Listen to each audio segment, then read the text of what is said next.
This is a Gear Network production.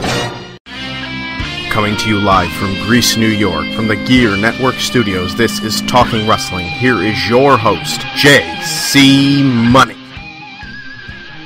And hello again, everybody. Once again, welcome to Talking Wrestling with J.C. Money here on the Gear Radio Networks. I am your host, J.C. Money, and of course today it is sponsored by Broken Road Entertainment's Pier 6 Wrestling Live, emanating from the Italian-American Community Center on Sunday, June 8th, from Gates, New York, a nice suburb of Rochester, New York.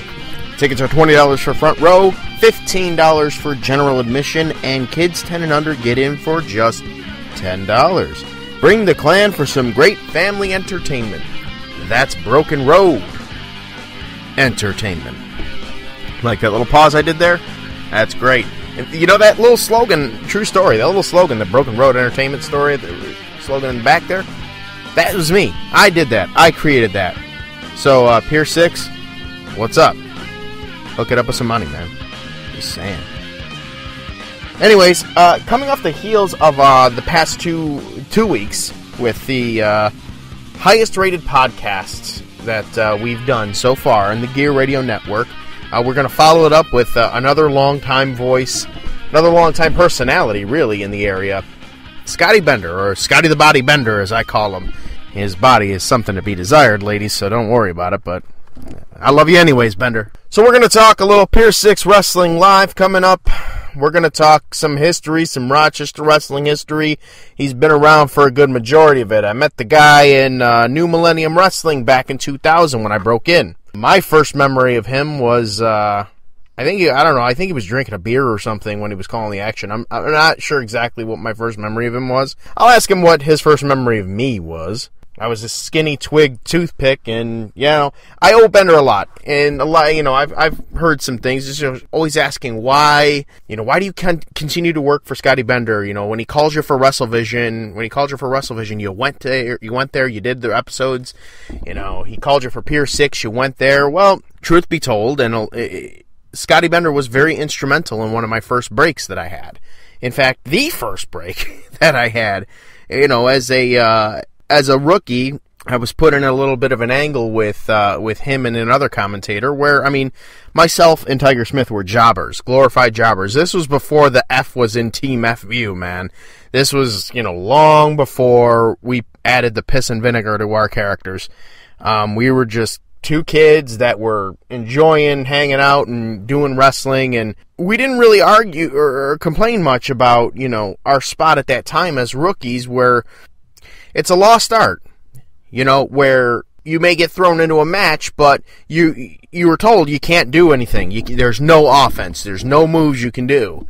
And that was a good solid, 8 months to a year, 2 years even, I think, for Tiger's case at least. But we weren't complaining about it. We were enjoying ourselves. We were getting the crap kicked out of us, but we were making the audience laugh, and to a degree some of the boys laugh while we were doing it too. So it was fun to us, and Scotty Bender and Rich Colosi, who was known as Rick LaMotta in the NMW days, they said something about us, and I think it was, something about, they were just ripping us. They were ripping us, and it was, I think the big line was leave and never come back, and we kind of, I think, threw it out as a joke that we should make a big deal out of it, and they ate it up, and it turned into this, series of horrible-looking fights where I think Bender hit me with a cast or something, or a walking boot or something, and Rick LaMotta couldn't throw a punch to save his ass, but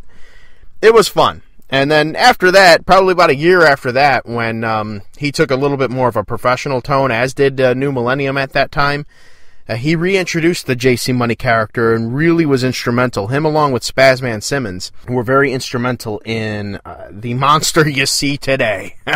So we'll talk to him. I'll talk to him a little bit about history. I'll actually publicly thank him. I thanked him privately, but I will publicly thank him for being so instrumental in me getting my start. And he was also instrumental in me branching out to Albany, too. And we'll get into all that a little bit later on. So Scotty Bender later on today. We're also going to have Marc House, our good buddy Marc House, joining us today and every week with Marc's Minute. He's given a topic. I'll just randomly text him a topic, and he can go off. He can say whatever he wants. It's his segment on the show. So, welcome to the show, Marc. I appreciate it, and I'm looking forward to your particular contributions here. As for the listeners, the listening audience, again, I cannot thank you enough. I cannot thank you enough for the feedback that you've been giving me, for all of the positive vibes, positive support, even the negative stuff too. You know, without the negative stuff, you know, if it's all positive stuff and it's all, you know, hey, good job, hey, good job, hey, good job, then you have UW. And I'm not, you know, that's what I don't want to be. You know, you got to have the negative stuff in there too. The things that I'm doing wrong, I need to know, because that's what's making me better. And you guys, especially some of you, are very, very upfront and honest with that, and that is appreciated. So thank you all again. As always, the feedback is necessary, and please tell your neighbors, tell your friends. Follow us on Twitter at Gear Network, on the Facebook page, facebook.com/Gear Network. Give us a shout.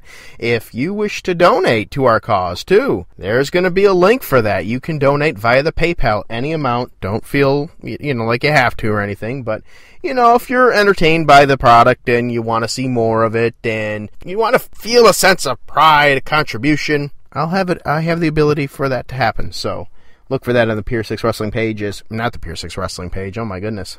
The Gear Network page. But in any event, I've spent the first portion of the show here babbling about myself and Scotty Bender and all that stuff. So we're going to take a quick break, a quick time out here, pause for station identification and some advertisements. And when we come back, we'll talk a little bit of WWE talk, specifically what happened on Raw last week. I didn't watch it, honestly. I'm going off of what I've read and the feedback that I've heard from various people that watch the program all the time, and it's not good. Which is really odd because they've been doing really well lately with their programming. And also, this whole Daniel Bryan authority story, you know, okay. Here's the commercial, and then I will touch up on that. You are listening to Talking Wrestling on the Gear Radio Network. Pier 6 Wrestling presents P6W Live, the TV taping for Saturday Night Shakedown, which airs on Rochester's CW16, Saturday nights at 1 a.m. Pier 6 Wrestling Live comes to you from the Italian American Community Center on 150 Frank Domino Way in Rochester, New York, Sunday, June 8th at 4 p.m. Tickets are $15 for general admission, $20 for front row, and kids 12 and under get in for $10. Just announced for the Tag Team Championships, the champions Punisher Van Slyke and Kevin the Man Graham take on the Electric Dream Machine, Studley Steve McKenzie, and Guerrero Loco. Already scheduled to appear, heavyweight champion Super Beast with Rob Sanderson, television champion Jordan Lennox, Young Guns champion Joe O'Connor, Jay Freddy, David Fenway, the return of JC Money, and many more. Visit them on Twitter at Pier 6 Wrestling and watch Pier 6 Wrestling Saturday Night Shakedown on CW Rochester Saturdays at 1 a.m. Be there! Sports news and fun. This is the Gear Radio Network. We are back here on the Gear Radio Network on Talking Wrestling. I am, again, your host, JC Money, in case if you didn't know, and let's talk a little WWE. What is going on with Raw? All I am hearing left and right is how bad it was, whether it was the opening segment, whether it was the, you know, let's talk about the general manager situation first, because from what I understand, they finally fired Brad Maddox as general manager. I didn't realize Brad Maddox was even still in the role, much less was of any importance at this point from a character perspective. For at least the past 5, 6, 7 months, it's really been the authority exclusively. Triple H has been calling the shots, Stephanie McMahon has been calling the shots, and for a brief period of time, even Kane was calling the shots. I mean, there were so many different people calling shots, so many different titles. That part I wasn't really fond of. I didn't really understand that, but you know, it's professional wrestling. It's a male soap opera. You know, you're not gonna. There's gonna be storylines that you like and you don't like. I mean, in regular soap operas, even you get that. Look at the Luke Spencer story in General Hospital for you General Hospital watchers there. Don't judge me. Can't help it. But in any event, you know, stuff like that. There are some stories that are just going to be out of the park. They're going to be out of the park home runs. You know, walk off in the bottom of the ninth to win the game. type stuff. Like, for example, the Bray Wyatt program with John Cena. And incorporating the children and having the sing-along and stuff like that. I like that. That to me is a bottom of the ninth, 2 out, 3 balls, 2 strikes, swinging, bases loaded, out of the park home run. That's it. That story was just it for me. It was great. It was awesome. I mean, I do have some things that I'm a little concerned about with that, but as far as that particular story, out of the park. Brad Maddox, who cares? I don't remember anybody mentioning the fact that Brad Maddox was still the general manager. And now they're doing a whole situation where, or a whole poll on WWE.com where they're talking about who's going to be the next general manager, and you can vote, and there's like a bunch of different people and Hulk Hogan. And of course, Hulk Hogan's running away with it, which, if that's what they're going to do, that's what they're going to do. They're going to have Hulk Hogan in the authority figure, which that's fine. You can do that, but have him be the authority figure. Don't have him butting heads with Triple H and Stephanie McMahon all the time, because then what you have is you have yourself another Hulk Hogan Dixie Carter storyline where Hogan and Carter were going at it for rights to TNA and all that stuff. And if you didn't watch it, don't feel bad. Nobody else did either. But I'm hoping that is not where they're intending on going, is recycling a horrible TNA wrestling storyline for the WWE audience using Hulk Hogan, because really that just would be sad. But as far as Bray Wyatt is concerned, while I dug the whole ordeal with the children's choir and all that stuff, I think it's to a point now where you can look as a wrestling fan and say, is he supposed to be a good guy or is he supposed to be a bad guy?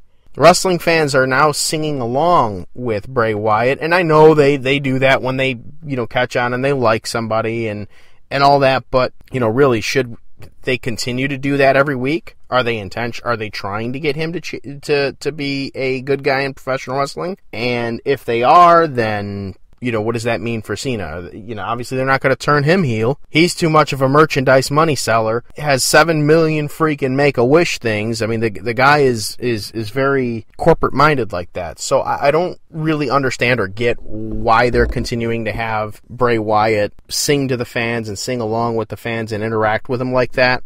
So hopefully that stops with this angle and they can resume him being a monster heel, because he's really good at that. And with that, so is the family. So is Rowan and Harper.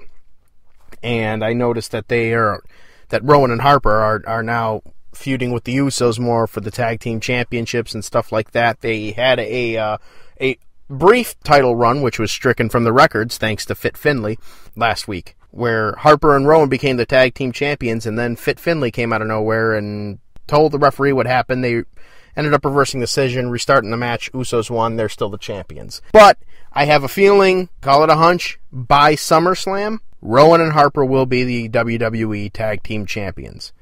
That is my guess. Also by SummerSlam, I am anticipating a Bad News Barrett versus Sheamus unification match for the Intercontinental and United States Heavyweight Championships. And I hope that happens because, quite honestly, the United States title, as I've said in previous podcasts, is useless at this point. It's a prop. And then, for you Ambrose fans that I pissed off because of the U.S. title reign, don't worry. Ambrose and Rollins will end up taking the tag team titles off of the Wyatt family, because reportedly they're going to keep the Shield together for much longer than they had anticipated, which I think is good, because they, trios like that, the Fabulous Freebirds, that type of stuff, lost art.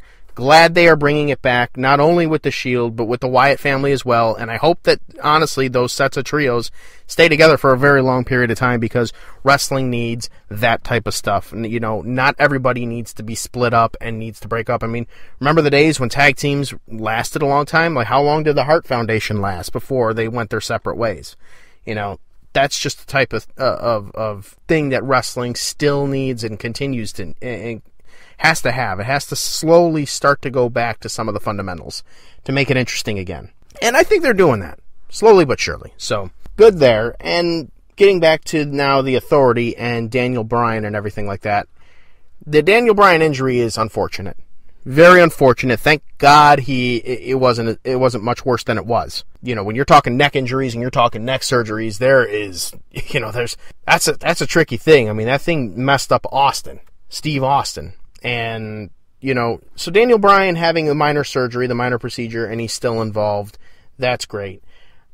He's not, they're doing an angle where he has to forfeit the championship and this, that, you know, and he's not doing it, and he's standing up to the authority, keeping his championship reign. In the old days, there used to be a rule where championships needed to be defended within 30 days, or they would be stripped. That was, of course, when they incorporated more of the sports element into, as well as the entertainment, whereas now they are more entertainment than sport. And to a degree, that's okay, but to us long-timers, that are looking at it and like, well, remember there used to be a 30-day rule for title defenses? Well, let's hope that they don't bring that clause back around the clock, because then you're going to have some inconsistencies here. Like, for example, if Wade Barrett doesn't defend the Intercontinental Championship in 30 days, you know, and they decide to do that, or make any sort of mention of it, well then, you know, pot calling the kettle black. I don't know. I'm just picky when it comes to those types of things. But as hard as Daniel Bryan worked, and the story that they had for him leading up to the championship, very, very unfortunate that this injury happened. And I can understand why they would want to keep him. I just hope that the fans can continue to keep interest in the Daniel Bryan story. Because I'm beginning to have the feeling that the fans now, at this point, they've had their payoff. You know, Daniel Bryan got the world title at WrestleMania, big event, went on, beat Triple H, essentially beat Evolution in its entirety, in its entire form by himself at the biggest stage at WrestleMania, winning the WWE World Heavyweight Championship, and then he's injured. And so I hope for that perspective that they do something that's at least captivating and entertaining to keep him as champion, if that's the route that they are going to go. If not, then strap somebody that he can come back and get the fans back behind him, because I do feel that once the payoff happened, the momentum slowed. And I feel bad, because I really like Daniel Bryan, I like his ability, and I like what he brings to the table. So that's your WWE talk for this week here. First time in 2 weeks that we've brought it back. When we come back, we will have Marc's Minute with Marc House here on the Gear Radio Network, presented by Pier 6 Wrestling Live. You're listening to Talking Wrestling and the Gear Radio Network. Good night now. Welcome back, everybody, to Talking Wrestling here on the Gear Radio Network. And now, ladies and gentlemen, the debut edition of Marc's Minute with Marc House. Marc, it's all yours, buddy. Hello and welcome to the debut edition of Marc's Minute. I am your host of this, Marc House, and today's subject that JC Money gave to me was Super Indies, what they're looking for, and the current state of affairs in that department. Well, what they're looking for is somebody who's the first them, not a copy of anybody else, and something different about them, something unique, whether it be a good promo, a good look, a good name, a good gimmick. As far as advice to get into Super Indies, my suggestions to you is go get trained by someone reputable, somebody who has some sort of name in the wrestling world. I would go to every seminar and every training camp you can get your hands on. I would have a resume that consists of 2 8x10s, a resume itself, and links to matches and promos either on disc or on a business card itself. As far as the state of the Super Indies now, it's probably some of the best out there. You know why? Because everything is so crisp and so perfect. And I'll talk to you guys next week on Marc's Minute. See ya! Thank you very much, Marc, for that piece, that Marc's Minute, which is now going to be featured weekly here on Talking Wrestling. Marc House, a great correspondent, great friend. Looking forward to next week's edition. When we come back here to Talking Wrestling on the Gear Radio Network, we will have our interview with Scotty Bender. He's on the line right now. He's waiting patiently. Fans, stay tuned. Sports news and fun. This is the Gear Radio Network. A successful product does not become a successful product without proper advertising.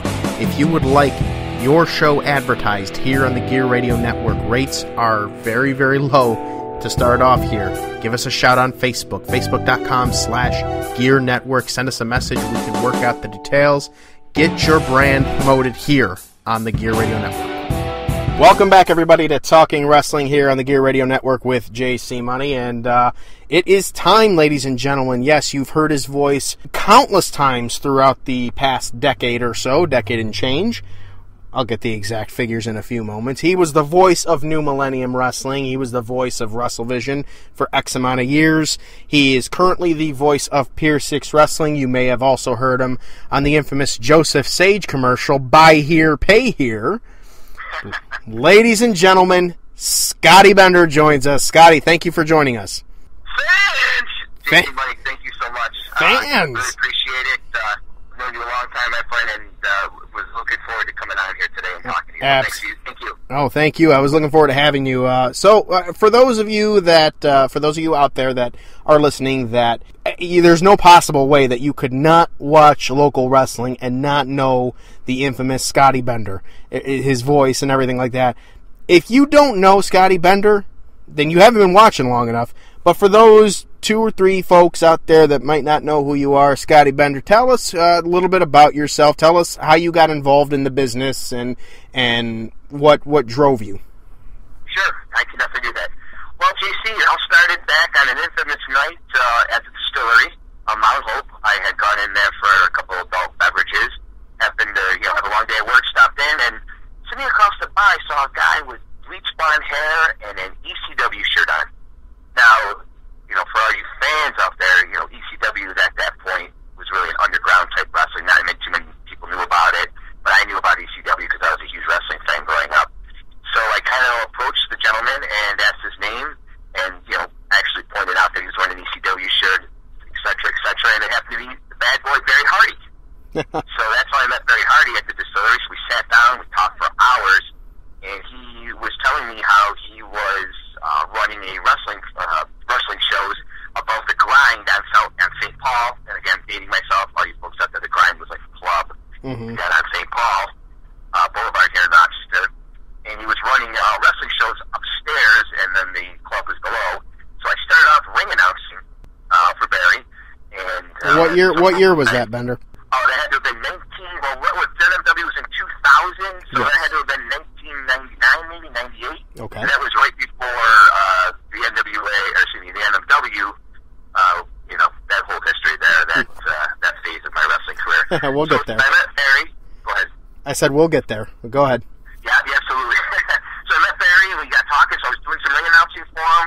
And at the time, a lot of the guys who were working for him, you wouldn't know out there, but the guys you would know is Mike Rosario Hellcat was one of them, Crusher Joe Zaney, and like I said, he had brought some guys in from Buffalo. So that lasted for a little bit, and then eventually that kind of died out, and Barry was then brought into NMW by Adam Nowak and Gary Steinmiller. And because I knew Barry had mentioned to me, that he was getting involved with them. He was going to start doing some training for them. And I came down to the school, met Adam Nowak, met Gary, and was going to do some backstage interviews. And that's where I met Rich Colosi, who was at the time a student, a TV production student at Finger Lakes. So that's when NMW started, and we ran some shows, and we finally got on television. We got on Channel 18 at the time, and we went from doing just some backstage interview stuff, and we actually started doing a television show and having live commentary. We actually started off as commentary with me and Barry in the studio. We would travel down to Geneseo every Saturday because Rich at that time had then went to Geneseo and had access to the production room, so we would go down and do post-production on NMW matches, and he would put them on the NMW wrestling show. It's funny. It's a I mean, obviously it's a blast from the past for me because I began in 2000 with NMW, and my first program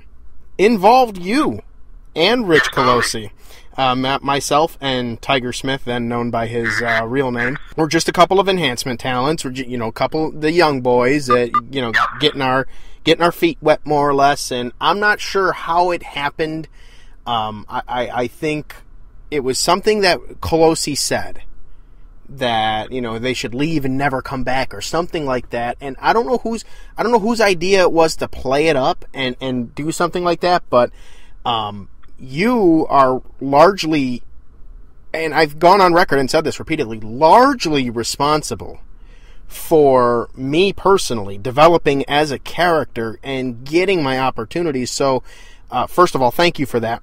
Second of all, just take me through your tenure through NMW. How did that idea come about? First of all, our little angle. Do you remember? What she's referring to, all you fans out there, was we would do commentary, and at that time, I'm not going to say it was a little loose, but we were kind of joking around, and we were a little more, comedic than, a couple straight guys. So you yourself, JC, and Tiger Smith were two guys that you said you were local, you were talent enhancement. So we just kind of started having some fun and just kind of started goofing when you guys were out there, and you guys caught wind of it. And, when Rich said I wish they would leave and never come back, so me and Rich were like, why don't we do something with these guys where, they kind of come after us and, they're listening to our commentary, they're not happy about it, and maybe we can, kind of elevate these guys a little bit, because you said you were still trying to make your way up the ranks of NMW, but, we had the ability, and I don't use the word power, but we had the ability to go ahead and do something like this. So I remember us taping some stuff. I think you put me in the figure four. I think you had me in the figure four, or was it Rich? No, I had Rich in the figure four. You were the one. You took the briefcase to the back, and then you did a pretty impressive face bump. I don't know if that was intentional or not, but you did a pretty impressive face bump on that dirty-ass Ukrainian club floor, and you came up. I remember when the cameras came off, and the cameras turned off, and you got up, and it was all like just this nasty, wet floor, and you were like, oh, you were freaking out. It was hilarious. But, yeah, I had Rich in the figure four. And that was a lot of fun, and then, just to touch back on something, again, you thanked me for, we're helping out. Like I said, JC, you always had the talent, and I just remember at the time you wanted to become a wrestler. You were refereeing, and, like me and Rich, because we were helping, with the booking back then, along with Adam, and we decided, let's give something to JC, and I believe you defeated Kevin Dunn for, was it the light heavyweight title? Am I correct? With the help of a masked man? No, that was Marcos. I lost the title to Dunn. Okay, so you beat Marcos. Yes, that's correct. Thank you for refreshing my memory. But not gonna forget, man. I went on a 7-year losing streak to Kevin Dunn. It was awesome. It was like the Tommy Dreamer Raven rivalry in reverse. Like, Tommy Dreamer could never beat Raven, and they finally got that one. My character could never beat Kevin Dunn. I always got it. It was a good story because no matter how many times he always beat me, my character always got underneath his skin to the point where he's a pest. He's a pest. And then finally, my debut at Pier 6, I got him. I got you, Dunn. But, What was unfortunate, though, about your run there is, and again, we can, we'll step back a little bit on NMW, but at that time, and you and Eric Everlast came together, you were like, he was this big bodyguard, this guy who backed you. We were really starting to take off of the angle, and unfortunately, that's kind of at the same time when NMW Tennessee. Yeah, that was we had all these big plans. We were going to go film things downtown Rochester, a lot of these skits. I remember going to Nick Tahoe's. You were going to be the guy that's trying to show Eric Everlast the good way of life, and I picked him up. Oh, God, I wish that segment aired.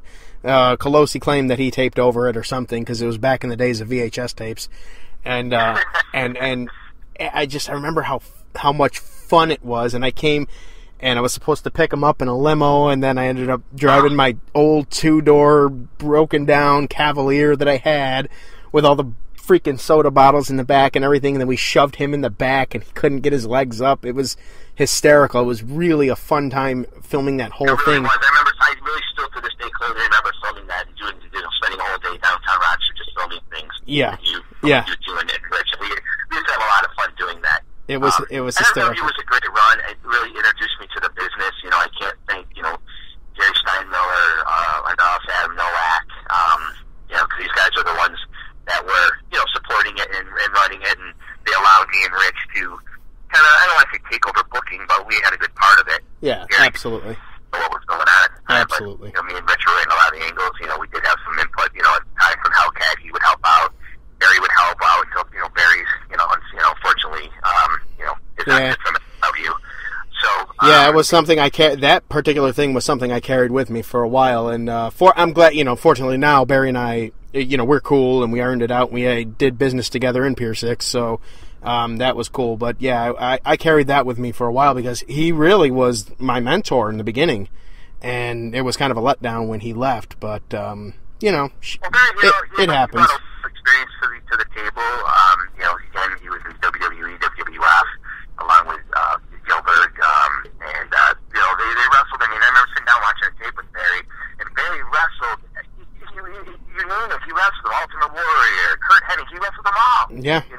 And sad to say, he's outlived them all too. I don't mean that in a negative way. I mean in a sad that they're dying, that they all died young, type way. You know what I mean? So, Scotty Bender joins us here on Talking Wrestling here. Scotty, so all right, we touched up on NMW for a little bit. NMW folded.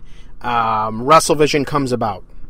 Yeah. So unfortunately, NMW eventually came to an end, and we had all this footage of matches that we never aired on the NMW television show. So me and Rich, one day, were just kicking around some ideas, and I came up and I said, you know what? Why don't we do a TV show where we do stand-ups?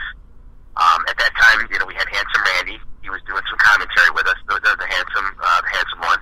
Oh, and yeah. why don't we do some stuff where we do stand-ups from different places. We're on Rochester. We'll do different stand-ups from the zoo, from the high falls. Just we'll do all sorts of stuff, and then air matches.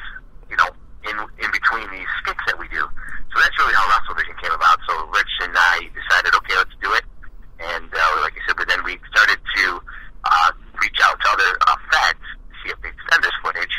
And we were just explaining what we did. We actually, believe it or not, have got permission to air Ring of Honor footage right from the beginning. I remember the match Eddie Guerrero when he left WWE or F and went to Ring of Honor, and he had a match there that they allowed us to air. So we had fun doing that. And then when Rich left, Rich actually moved to Boston, and really kind of didn't know what to do. We figured, okay, it's going to be over with, and that's when Big Joe Brock stepped in. And Joe had been working for the Mighty Team affiliate out in Corning, because he's from Elmira. So he came in and had moved to Rochester to work at the Channel 18 station, knew about WrestleVision, was a fan because it was airing out in the Corning, Elmira area, and decided, he wanted to get involved. So basically, it was just kind of a handoff. Rich left, and then that's where Joe picked up. All right. And then we had a great run. Joe, myself, and then the cast of characters. I can go on and on. Ivan the Impaler, Sweet Lou, Rob Schultz. You've been on WrestleVision. I mean, and I really, there's a damn name that I was hoping wouldn't get mentioned on this podcast. That Schultz guy. Jesus. But I do want to say this because I do have the form to say this. But the one thing I will say about WrestleVision, and I'm going to toot my horn, and I'm going to do it on your podcast here. Go for it, man. That's what we're here for. I want to say this and go on record. I don't think WrestleVision ever truly got the recognition that it needed for bringing attention and growing the local wrestling here in Rochester. At the time, I know we were kind of, favorites of certain feds, and maybe we didn't, other feds had, when we first started, obviously, it was with Hellcat's group, Marc Rosario's group.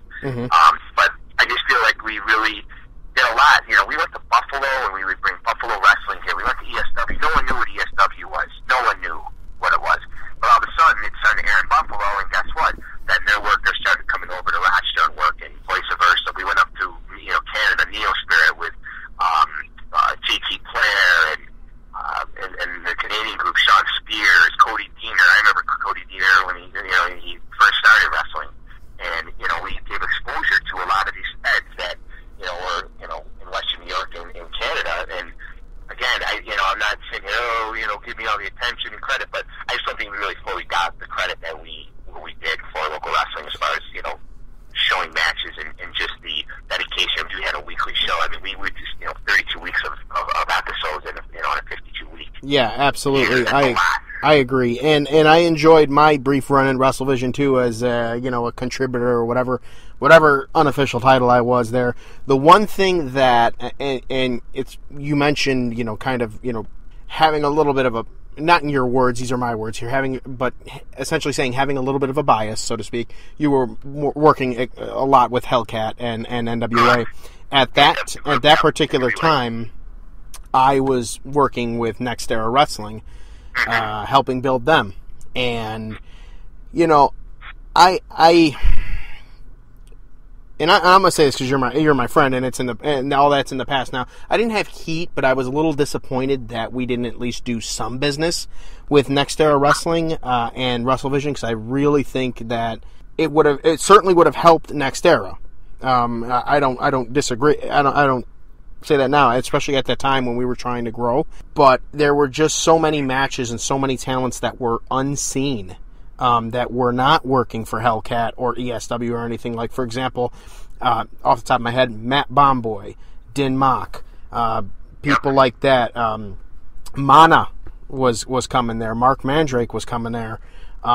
We had Missy Sampson before she was, went to Hellcat for a little bit. And, we had a plethora of good, solid talent that had not been seen. And I think the WrestleVision platform, especially in the early days, would have helped it. So, was there a particular reason that NEW just was not in the WrestleVision rotation?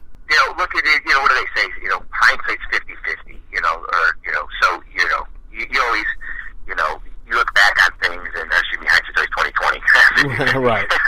Yeah, but you always look back, and you wish you did things differently. And that's the one thing I do look back on and wish that we handled the NEW, you guys differently, because, again, I think it really wasn't that I had any personal heat with you guys. It was just that we were so in bed with Mike and his group, and at the time you guys, before you guys started, becoming more friendly with each other, it was like a war, and to a certain degree it was, us or them. So I think we didn't want to jeopardize our status with them, so we just kept doing what we did, and we just fed into that whole, the whole thing. Yeah. And again, looking back on it, if I could do it over again, sure I would. Well, yeah, it's a different era now. Nowadays, I think that, us old timers at this point now are too smart to that, where it would be like somebody said, them or me, you'd be like, shut up, Yeah. and again, I never had any personal heat with anybody, in NEW. Quite honestly, it was like, except like, it was weird because Johnny Swift, I really barely knew him, but I felt like I knew him and I didn't like him, but it was just because of what I was hearing and feeling from others. That, I'll speak to... And I grew to dislike somebody that I didn't really even know. That's kind of how it was with me and him, though, too, in the beginning, because all I kept hearing in the beginning of NMW when I got there was that, he's like Larry. Him and Larry are kind of similar, or him and Swift are kind of similar, and that's all I kept hearing was comparisons to these guys. And then, of course, the moniker Gary's Boy, quote-unquote, where...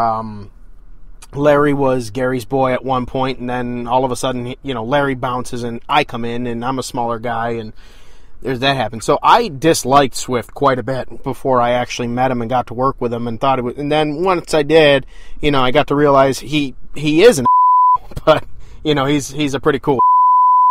And now he's retired. And some people conclusions were being drawn at people that I never really sat down and had a conversation with. Right. I just said, these guys don't like him, I don't like him. Excuse me, screw them, blah, blah, blah. That's all right. And I just bought into that. Yeah. Now, it was easier to, like sheep, it was easier to go along with the flock. Right, I understand that.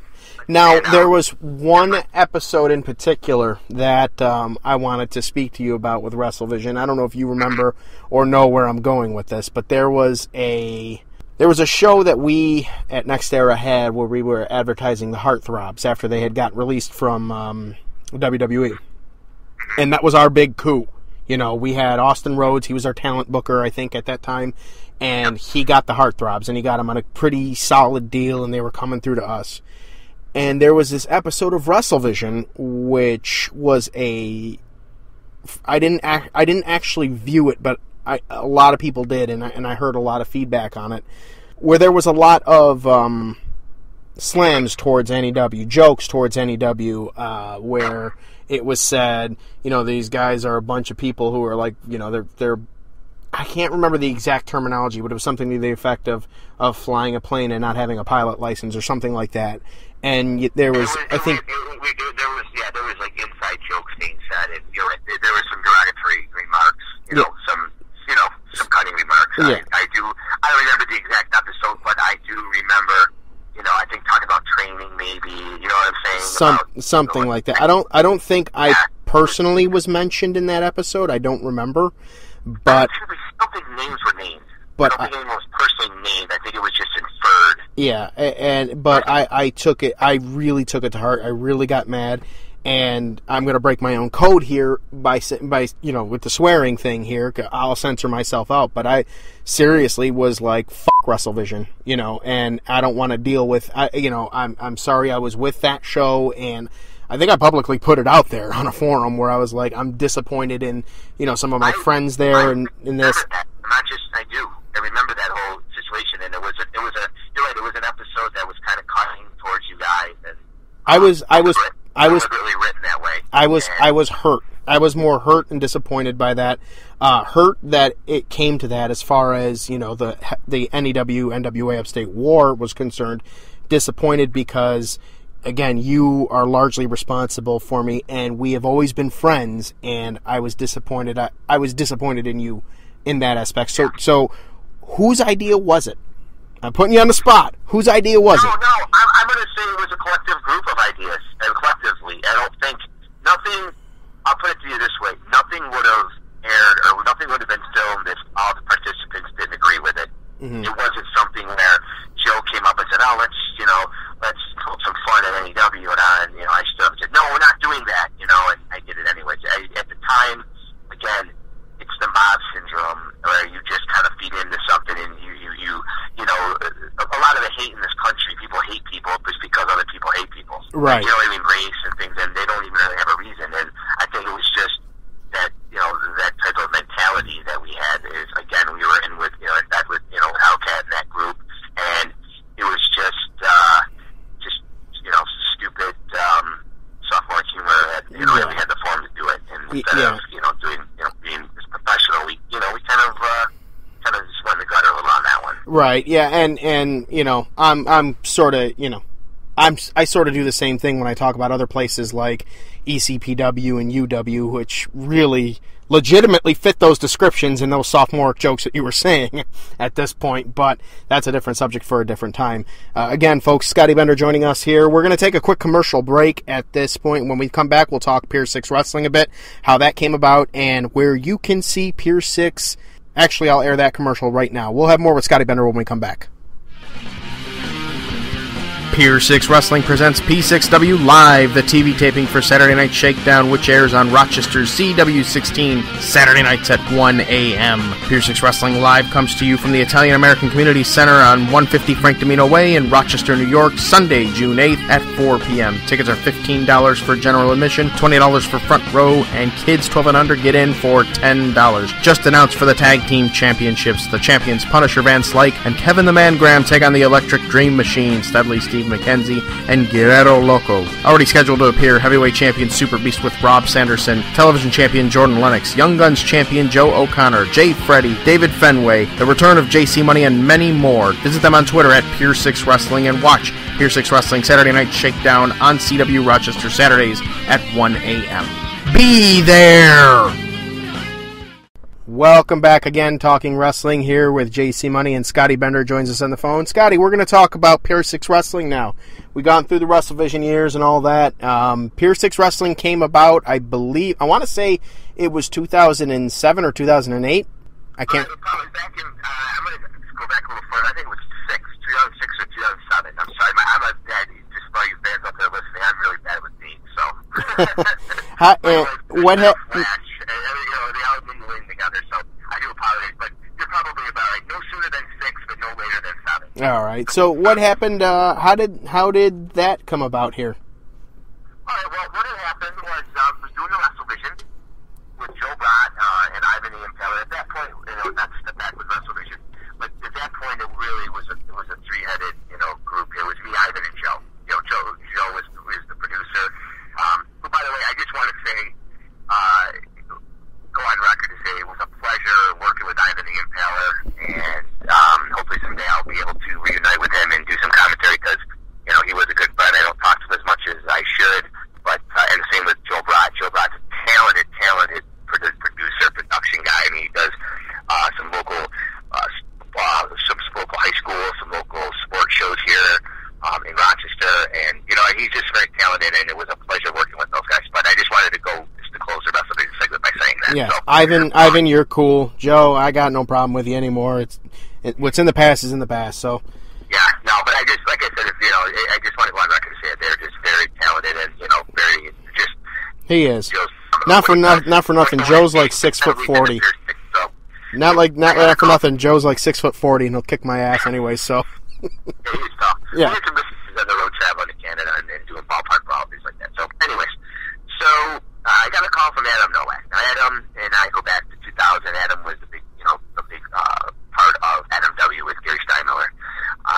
And Adam had contacted me. Me and him kind of lost touch during the WrestleVision years. After NMW went away, I had taken a job down in Atlanta, and I didn't work in.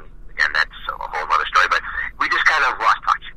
So we're doing my thing, and I ran into Adam here and there, and we had each other's phone numbers and keep in contact once in a while.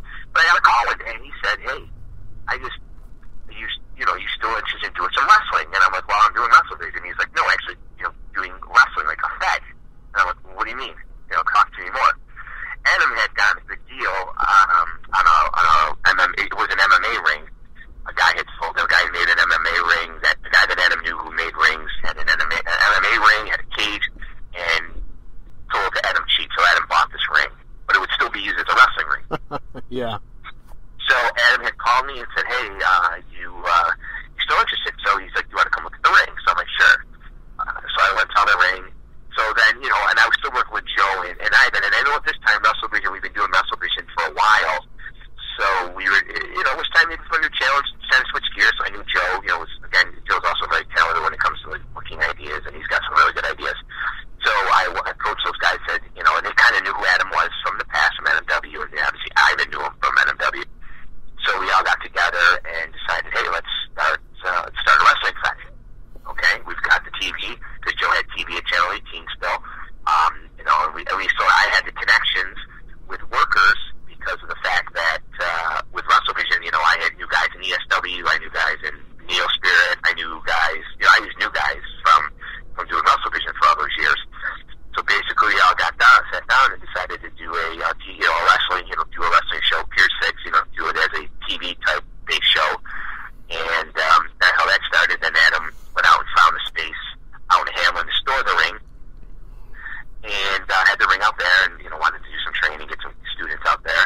And at that same time, we were looking for a location, because I don't know if you know, but that ring is a 16-foot ring, and it was low to the ground, so it was kind of hard to put in a big venue. It looked small. So we used to go into Pineapple Jacks, and I used to play softball for them. They were sponsored, and lo and behold, they had a back room of the stage, and what a great looking venue for television. I agree. That was a throwback type. I almost want to say it was like Georgia Championship Wrestling on WTBS. That kind of feel. It was perfect because the stage that they used, they have a back room for all you fans out there that aren't familiar with Pineapple Jacks, but they have a back room that is a little venue, and they have a stage where they have bands.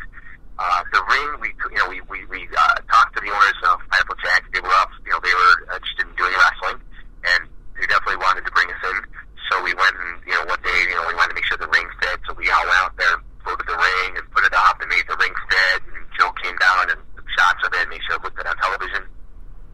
So that's when we started doing the shows at Pineapple Jacks. So, I loved it. I loved it. It was a great venue. I'm not going to, it was just perfect for what we were trying to accomplish as a TV Absolutely. show. Like you said, it was perfect. Speaking as a performer, and I'm sure you probably heard this in different variations from different people, but speaking as a performer, being there, first of all, when I first saw that, I looked at that and I said, I got to get there. That place looks cool.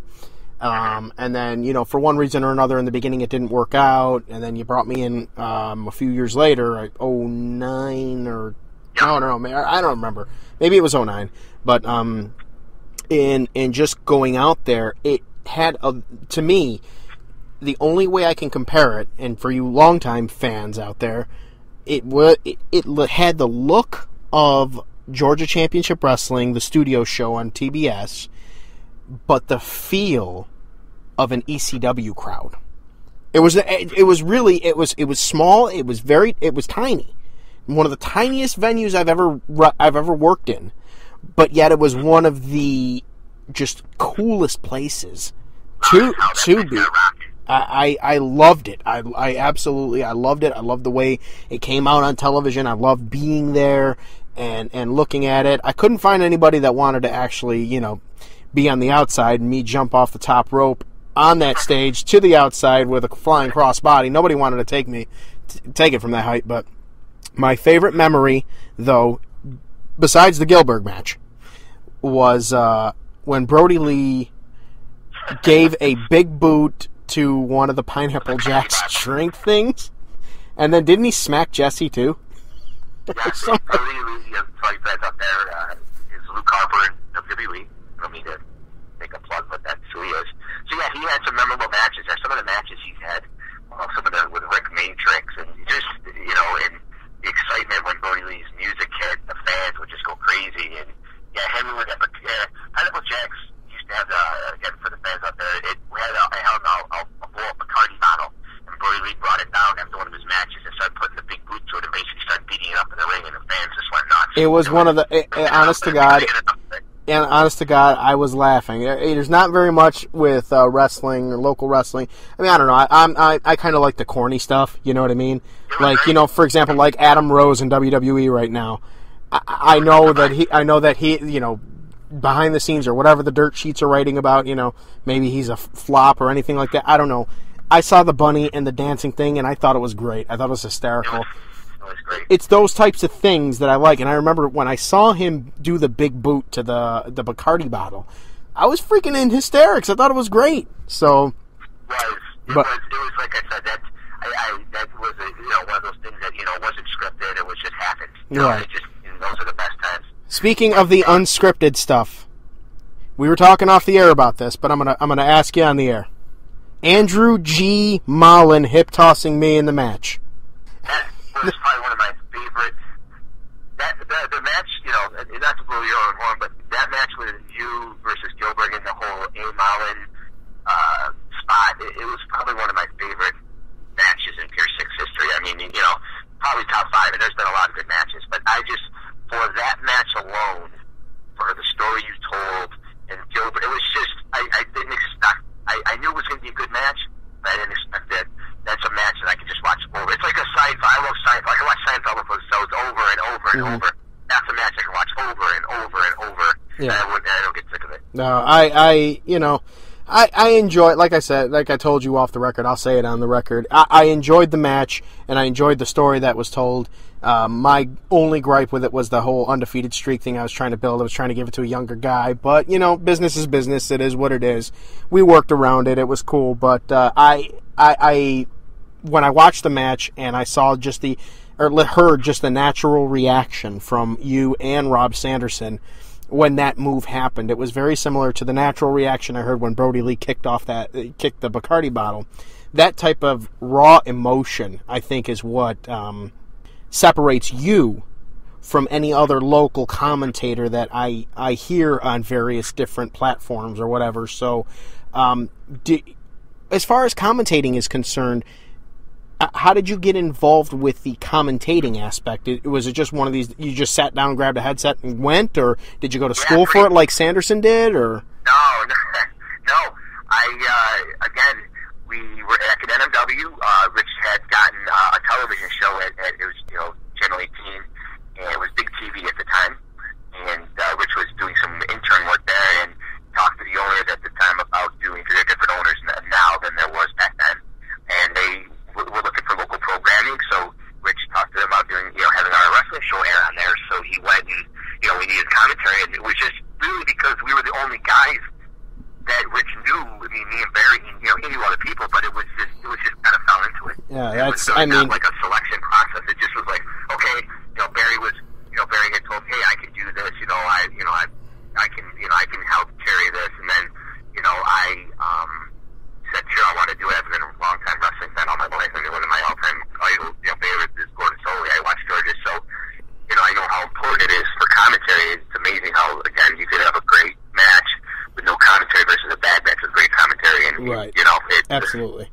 So that's how I got into it, and I just I don't want to use the word perfected my craft. As time, I just did more of it, and just, you know, I'd study and learn moves, and, you know, and just by doing it a lot. And it's funny, I go back and I listen to my very first time I did a match versus now. It's so different because, with, you know, it's a good thing because I've gotten better. No, yeah, I mean, as with anybody that continues to do something that they love doing, and just as a guy, as a fan, as a Scotty Bender fan, and a Scotty Bender guy, like the Paul Heyman guy, I'm a Scotty Bender guy, and I have no shame in admitting that.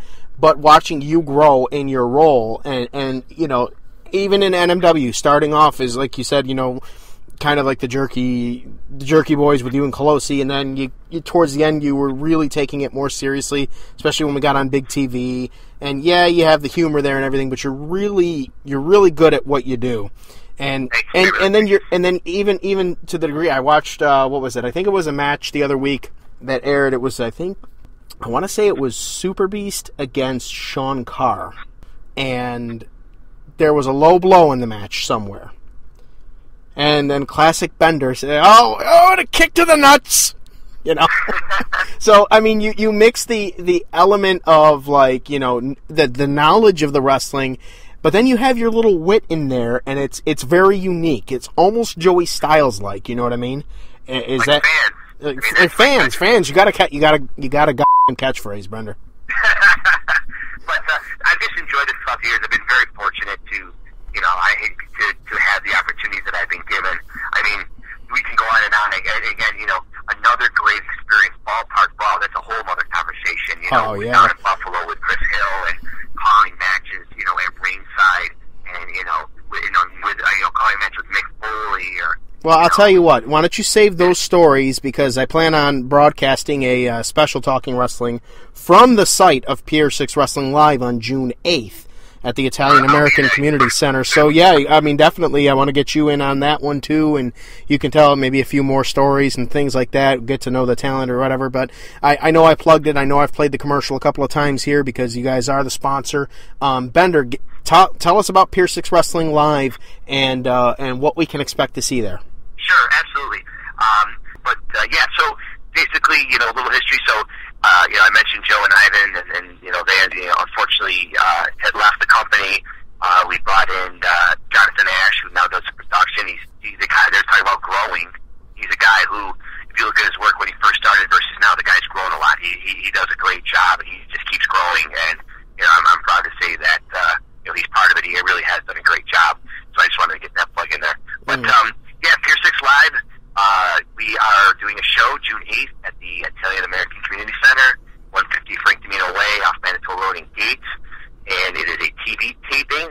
So we do 4 segments. You know, we tape them in 4 different segments for the TV show, which airs on the CW right here in Rochester on Channel 16 at 1 a.m. every Saturday night. And you can catch us. We also have a YouTube channel, Pier 6 Wrestling on YouTube. Jonathan Ash does a great job managing that, so you can see all the past matches, all of recent episodes. If you don't get, you know, if you're out of the viewing area, you can also catch JC Money's match on there with Gilbert. That's on there. Hey, you know? Yes, it is on there. you can, you know, so that's another great thing with YouTube. We have all the matches, a whole history of Pier 6 Wrestling, from Pineapple Jacks, from Hamlin, the Sportatorium, and you know, that's really after Pineapple Jacks, after we stopped running at Pineapple Jacks and we started running in Hamlin at Hamlin Sportatorium. And then we've been fortunate to come across this venue, this Italian American Community Center. Beautiful venue. I love it. Really is. I mentioned earlier about the Pineapple Jacks and how cool that looked, but man, the Italian American Community Center looks just spectacular on TV. It really does. You guys did a good job with that. All right, Bender. Well, I'm sorry. Go ahead. No, I was going to say we've got a great show lined up. You've got the Pier 6, the P6 WWE Champion Super Beast, along with Rob Sanderson, that turncoat. Now here's the guy. I just got to go on record to say something, JC. Here's the guy. You want to talk about a guy who's just not thankful for anything? Here's a guy who was on a pain clinic, brought him on Wrestlevision. You know, kind of brought him up through the ranks. You know, got him to do some commentary at the Ballpark Brawls. Brought him into Pier 6 Wrestling. He was a colleague and a friend of mine. You know, on Pier 6, and now he just turned his back on everybody, and him and you know, Super Beast will be in attendance there. I'm sure that. Well, you know, it's funny you mention that, because Super Beast used to be a friend of mine. He used to roll with me in the Underworld Cartel back in the NEW days, and we rode the roads together up and down quite a bit. So I can't say I'm overly surprised by his attitude, because he's always had one. But you know, Rob Sanderson, he's a guy. I mean, I would say he was born with a silver spoon, but judging by the size of him, it looks like he ate a few of the silver spoons. So, I was going to save that one. I was going to save that one for commentary, but what the hell? I don't care. This is my podcast. But no, he is a very Ross Sanderson. He's very, very talented. I love you, Sanderson. I'm just breaking your balls. I love you. I'm still going to rip on you, though. I will rip on you any chance I get. But no, Rob really brings a lot to. I was just going to character on that. But Rob Sanderson, also a very big part of Pier 6 Wrestling, has done a great job with the social media. He helps me, with booking and things of that nature. But Rob's been a great addition, as is, Kendall James. It's been great, a great trainer down at P6WB Academy. It's just that we're at a point with Pier 6 Wrestling, JC, that the pieces are finally coming together, and we're starting to become a fine old machine. And like I said, the TV show's really, is looking good. We have a great venue. We're starting to get good crowds. We just have a good core of people working together for one common cause. Speaking of the core of people here, I did get a fan question on the Gear Network Facebook page, and we'll close with that. Give me your top 5 Pier 6 Wrestling superstars. Who are the 5?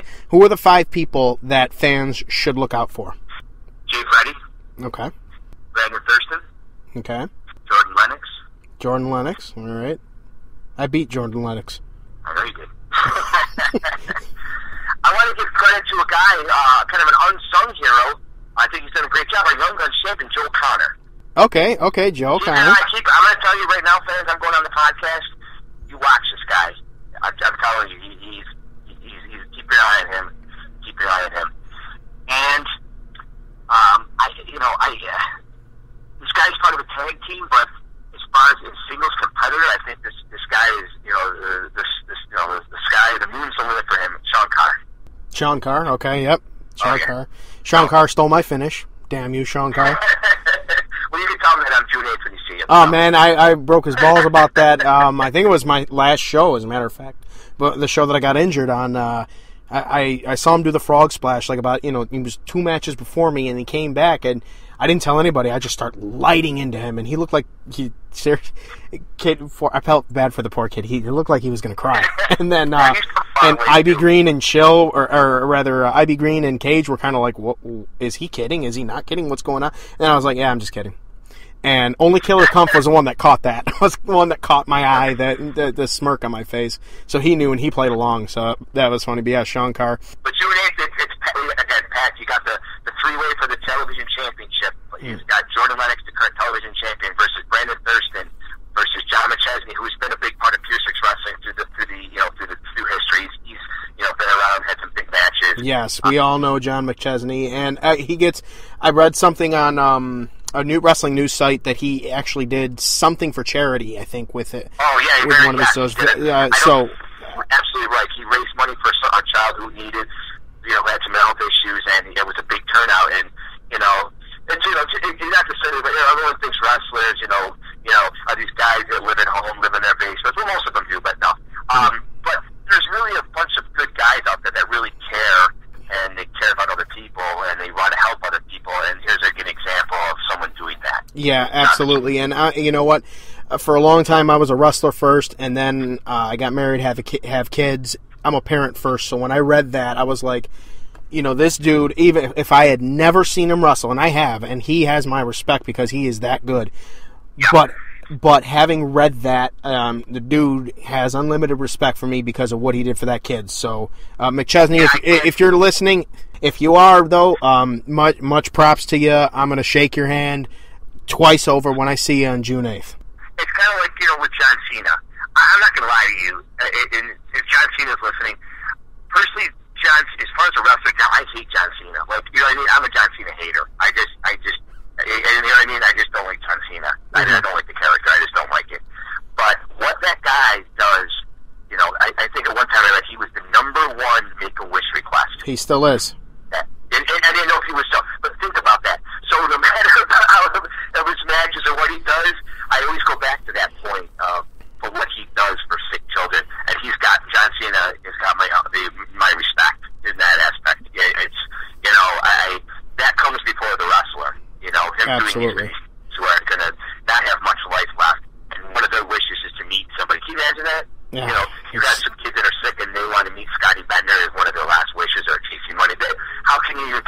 Oh, that would just be an incredible honor. He gets respect for that. All right, Bender, it was a pleasure, man. I appreciate you taking time to come on here, and we're gonna light it up in commentary on June 8th, aren't we? That's right. I look forward to having you back in the booth, JC. So again, all you local fans, June 8th. It's a Sunday, 4 p.m. bell time. Goes up at 3:30. Go to Facebook/Pier6 Wrestling for more, all the information, the matches. But it's going to be a great show. And again, JC, thank you for having me on the podcast. And I, again, would love to come back on anytime you ask. All right. Well, I appreciate it. I will take you up on that.